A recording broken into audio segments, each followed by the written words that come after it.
Far from the Auckland cold, the Kangaroos stepped out in the hot and steamy surrounds of the Queensland coast. Coming off a shock 2-point loss in the series opener against New Zealand, the new-look side for Game 2 was put through a thorough workout. St George Illawarra's Sean Timmins will join Newcastle's Matt Gidley in the centres, while Darren Lockyer returns to the fullback role ahead of Robbie Ross.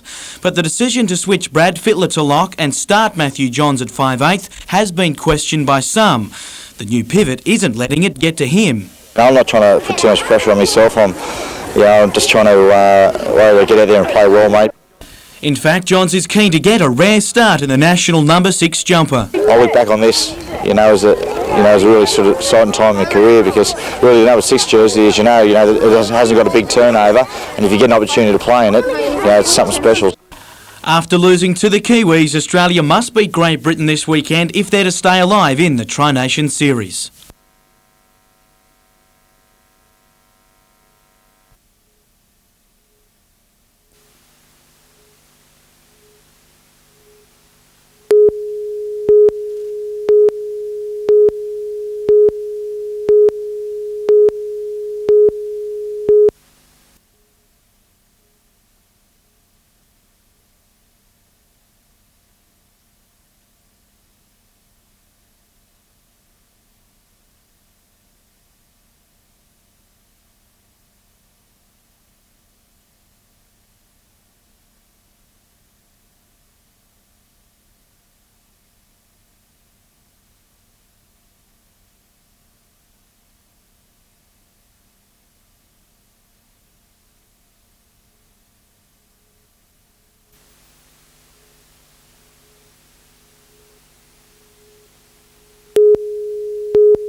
After leaving Sydney this morning, Maitland was the first stop for the 15-day celebrity cavalcade.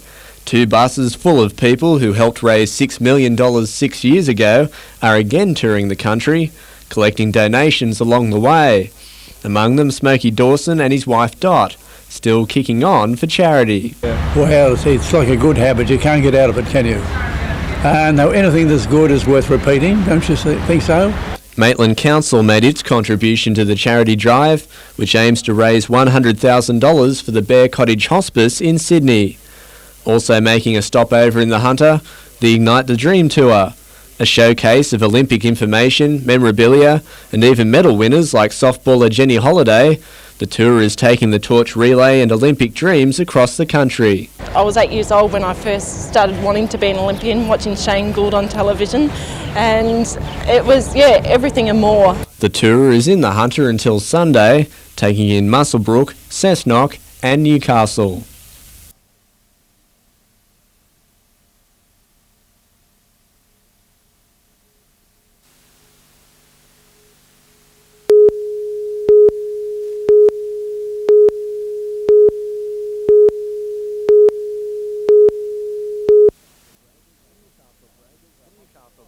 The Newcastle Breakers are hot to trot, and for a while this morning, so was coach Lee Sterry.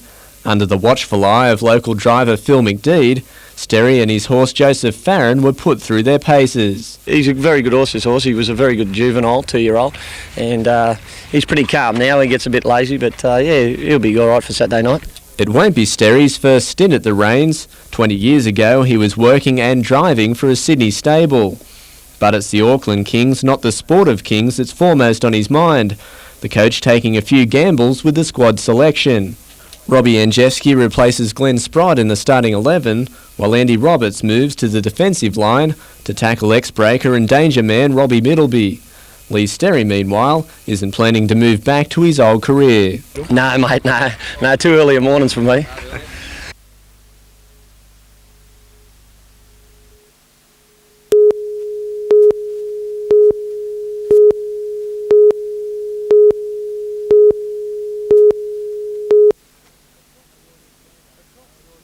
Across northern New South Wales, Year 12 students began the last step towards their HSC this morning. English, the first exam, is now out of the way. How was that? Pretty scary, yeah. I'm just glad it's all over now. The first exam anyway. It was pretty hard, but I got there. Yeah, I just did heaps of work and just tried to do it in the way it was supposed to go. There is still weeks of examinations ahead. Looking forward to 3-unit maths, actually, or not. But the testing times may not see results. 10,000 HSC markers who are paid between $45 and $69 an hour want a 7.5% pay rise before marking begins on October 26.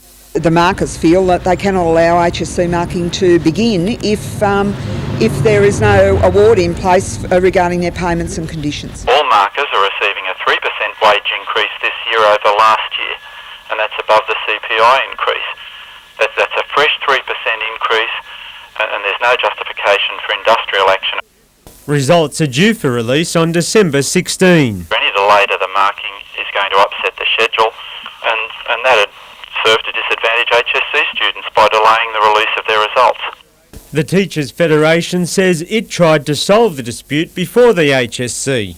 Well, we tried 6 months ago. This is not a time not of our choosing.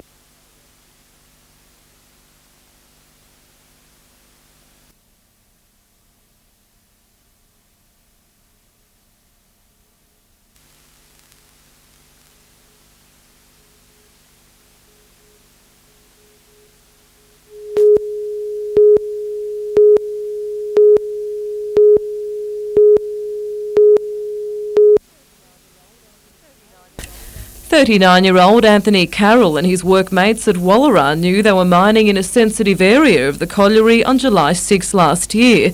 But during a coroner's inquest today, Mines Inspector Anthony Ryan admitted a full risk assessment of the area may have prevented a fatal roof collapse from occurring.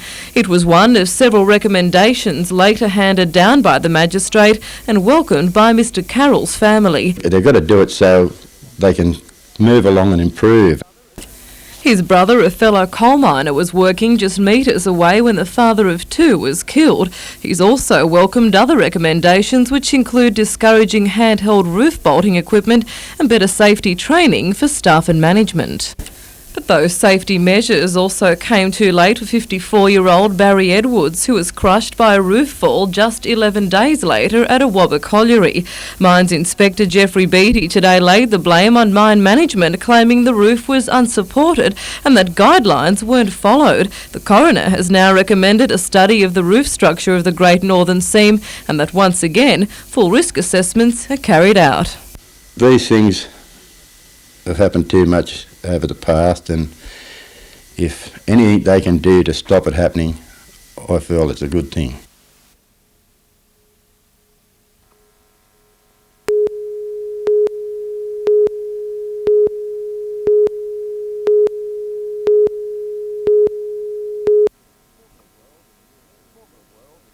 Former world and European champions, the Netherlands have also been gold medalists at every Paralympic Games since Seoul in 1988.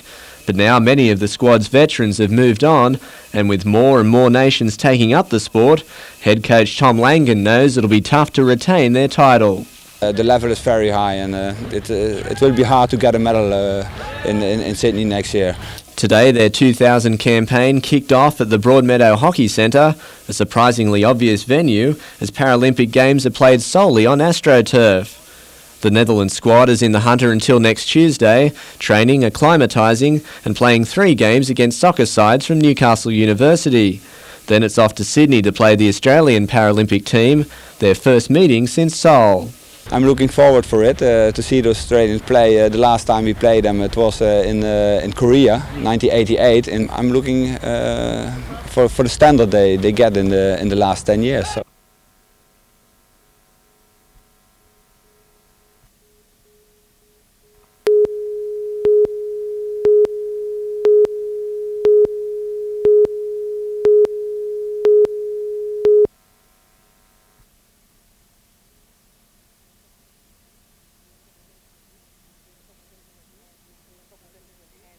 Helps them to enhance and develop their friendships and their communication skills and their social skills.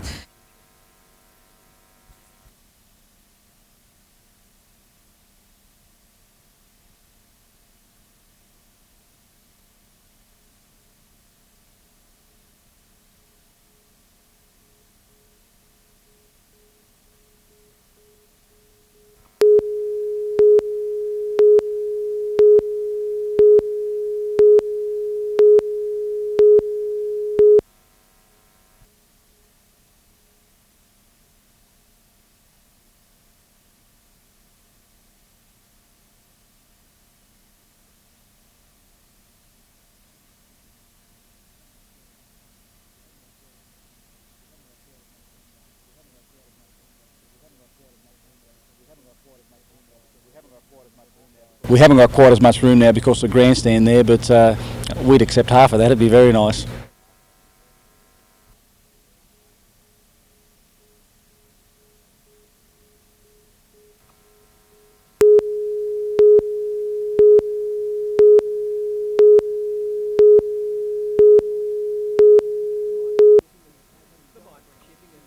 The microchipping of cats and dogs under the new Companion Animals Act was supposed to help pets and their owners.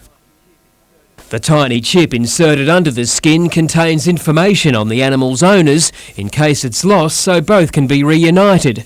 But there are major teething problems. All microchip information was designed to be entered on a central computer via the internet. The problem is not everyone has internet access, and it's resulted in a paperwork backlog. It's becoming a prolonged episode. This Act was implemented in July, it's now October, and these teething problems are still existing. I just wonder how long that will be the case. The RSPCA estimates 12,000 pet owners across the state have paid for microchips, only to have their animals' information caught in the backlog. Very sadly, it means that we see perhaps a little bit more aggression. People who are dissatisfied with the system fail to understand why it's gone wrong. They've done all of the right things. They need to hold someone responsible. We're the first person in the firing line. The state government has conceded there are teething problems, but says they will be ironed out. Blake Doyle, NBN News.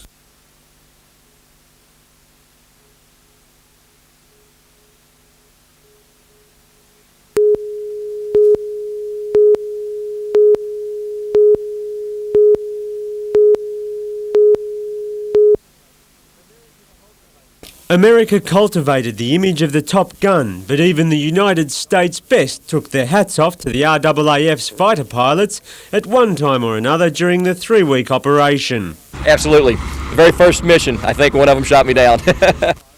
23 pilots made up the US flying contingent. Their F-15 Eagles specialise in air-to-air combat, dominating dogfights with superior thrust-to-weight ratios. The RAAF flies the F-18, which is a dual-purpose air-to-air and strike-attack jet. Operation Crocodile pitted the two against each other on some missions and had them working together on others. We don't get the opportunity to have a dissimilar aircraft type out here in Australia all that often, and especially not an air superiority fighter like the Eagle that just specialises in the air-to-air role. Lieutenant Colonel Merrill says that despite the limitations of the multi-purpose F-18 in a dogfight, the 25 Australians involved in the exercise rank above other nations' pilots. They're superior at air-to-air, and we've certainly found that in our fights, both with them and against them. With the exercise over, the American pilots will be flying 9.5 hours back to their Japanese base. The RAAF has labelled the $3 million exercise a success. What we wanted to get out of this exercise is the ability to work together, and when you've got two different air forces, there's always things that you've got to work through, and probably that was one of the main objectives, and I think we achieved that.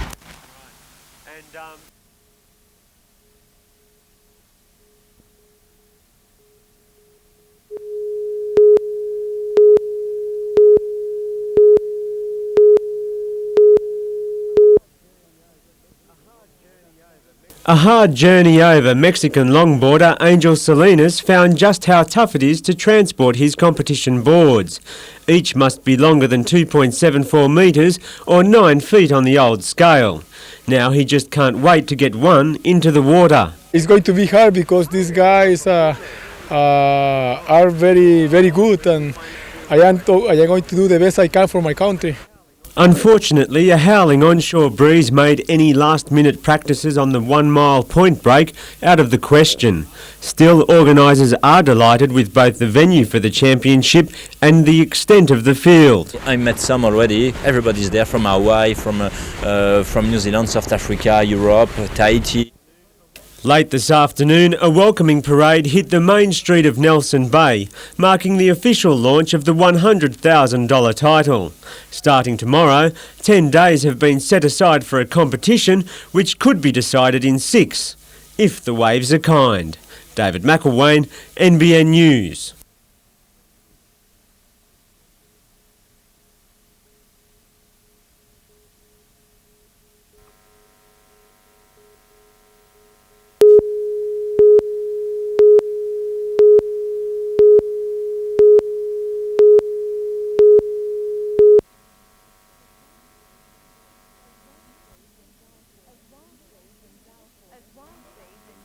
As wild seas and gale force winds lashed the coast today, volunteers were watching from their new base on Shepherd's Hill. When fully operational, the centre will be manned 24 hours a day, 7 days a week, acting as a guardian angel for sailors. Cover all marine traffic, like as in pleasure craft, isn't it? Up and down the coast in transit, and looking after them when they're out there fishing, enjoying themselves, and cover them for 24 hours a day, 7 days a week, eventually, we hope. Up until now, the ocean around Newcastle was considered a coastal patrol black hole, with neither Port Stephens or Lake Macquarie radio bases able to pick up signal. There's always been what's called a black spot off of Newcastle, where vessels come in close and we lose the radio signal, and Lake Macquarie used to have a real big problem with it. Volunteers monitor weather conditions and pass on information to sailors, as well as keep an eye out for vessels in trouble. And we've got a good visual on them. Once you come round the point from far to Port Stephens heading down this way, we've got a good visual on them all the way down, nearly down to Nora Head, so we've got a good visual as well as radio contact on them. Amanda Bolger, NBN News.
Following a violent domestic dispute, concerned relatives called police to the property 45 kilometres northeast of Glen Ennis. Police made the grisly find, the body of the 66-year-old local hidden under this bridge on the Glenelgin Road. Police say Douglas John Cave had received multiple fractures to his entire body, including his ribs and skull. Police are not yet releasing details on how the man received the fatal injuries, but say his body had been placed under the bridge and concealed with rocks shortly before they arrived on the scene at 5 p.m. yesterday. The man's 36-year-old son, Daniel Raymond Cave, was driving near the scene when police pulled him over. He was taken into custody and later charged with murder. He appeared before a special sitting in Armidale Local Court this morning. Chamber Magistrate Brian O'Connell refused bail. He'll reappear in Glen Ennis Court on Monday morning. The body of Mr Cave will be flown to Sydney for an autopsy on Tuesday. Dale Donoghue, NBN News.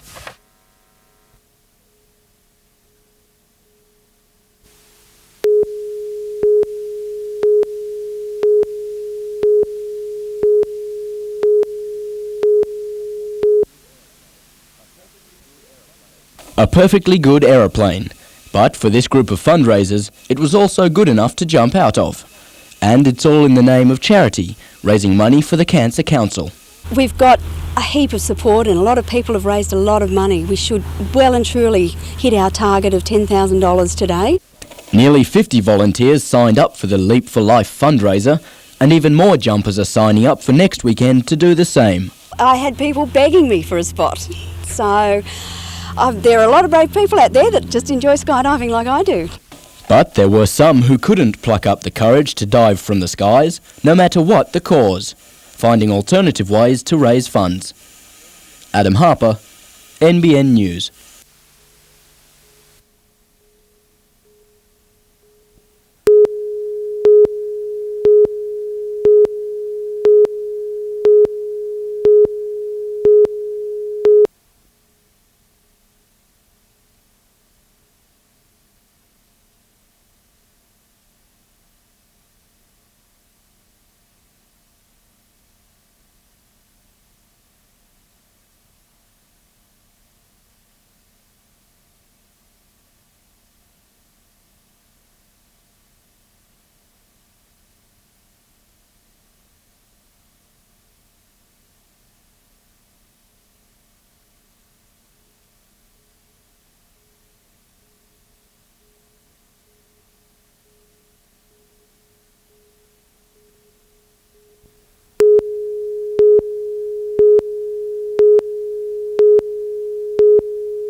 Melissa is the jilted ex-lover in a love triangle radio station dare, which will see the not-so-happy threesome spend 3 days snuggled up in bed in full public view, allowed out of bed only for brief bathroom breaks.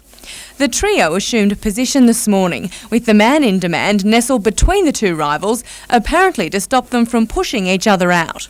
Their reward, should they last the duration, is a mere $2,000. Fiancée Susan is adamant there will be no sly funny business under the covers between Luke and his lovesick ex. She lays a finger on him, she better run. With no love lost between the two women, it will be up to Luke to pacify the pair and make sure there is 3 in the bed and no one falls out. Amanda Bolger, NBN News.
hopefully they sit back, have a good time and go out laughing.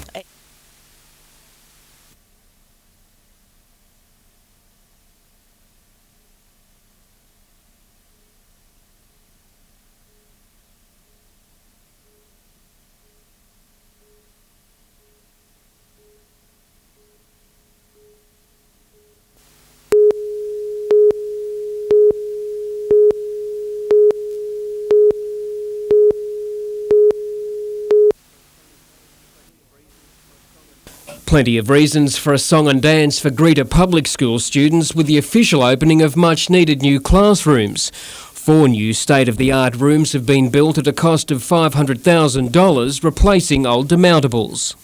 I really think that the provision of the new building recognises the growth in the area and everyone's commitment to providing the kids with a learning environment that's state-of-the-art. The school's most senior ex-pupil was joined by the youngest for the ceremony. The school upgrade follows a 50% jump in student numbers since 1993. And celebrations of a different kind, this time at Tocal Agricultural College. The college is celebrating its 34th year as a breeding ground for budding workers on the land. You can find Tocal students in every rural industry, in every state of Australia, many overseas, all working and focused on agriculture. The birthday coincides with the release of a book about Tocal's founding European father James Webber, who settled the land in 1822.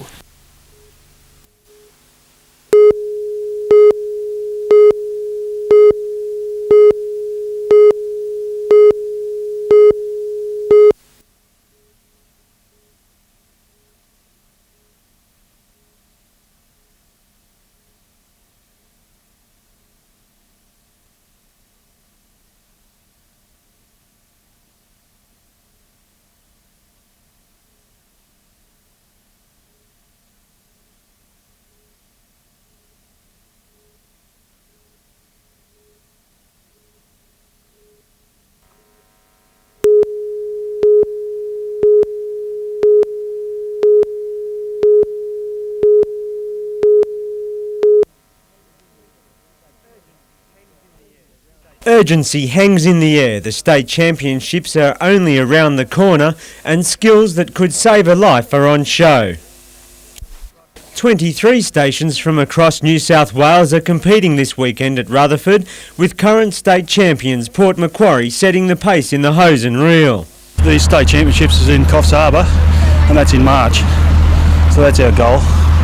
We've won the last 2, so we hope to make 3 in a row.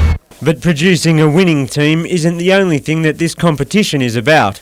Because it means when they get to work with their normal firefighting equipment, because of the skills that developed on the training track, they work better as a team in fighting fires. Talara Fire Brigade has worked with Maitland Council and the Rutherford Aerodrome to build the playing field for this Zone Invitational Championship. The level surface with special drainage will attract further competitions to the district, but that's not the only benefit. Not only do we have the competitive side of it, we also have the fire safety side, where our public education people can bring children in from the local area and give them the fire safety message.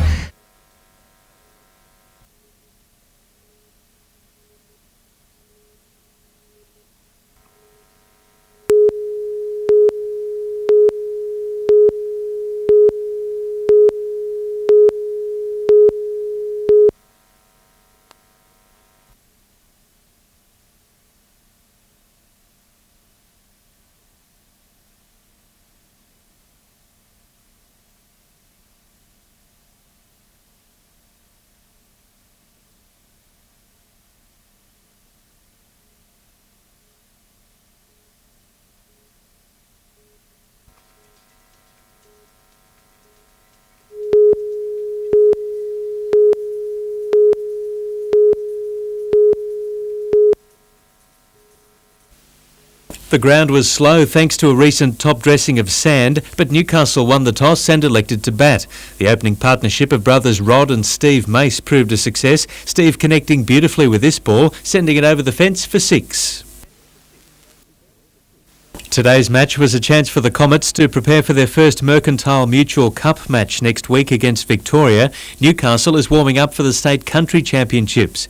Newcastle reached lunch at 8 for 155. After the break, Canberra put up a spirited chase, winning the match 2 for 157 with 4 overs remaining. Canberra and Newcastle have always provided good opposition for each other. They're well matched, and it's really good cricket for them both to play because it's a good standard, and we think we can match it with them. The two sides will play another one-day match tomorrow.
It's an upgrade that will put Newcastle Airport firmly on the map as a major regional transport hub. Contractors today began laying the asphalt for what will eventually become an apron, doubling the airport's capacity. In terms of the apron, we'll be able to take larger aircraft and bring more holiday passengers in, which is important for us and for the region. Aircraft will be able to use the new apron in 3 weeks. New car parking spaces will come online at Christmas. Then construction will begin to enlarge the terminal. Of most importance is the number of people using the airport. The current figure of 165,000 a year expected to double. With so many passenger movements, an airport motel is part of future plans. The motel is coming, we hope. Part of this works is to put in services for the hotel, so that can be built at the far end of the airport. Blake Doyle, NBN News.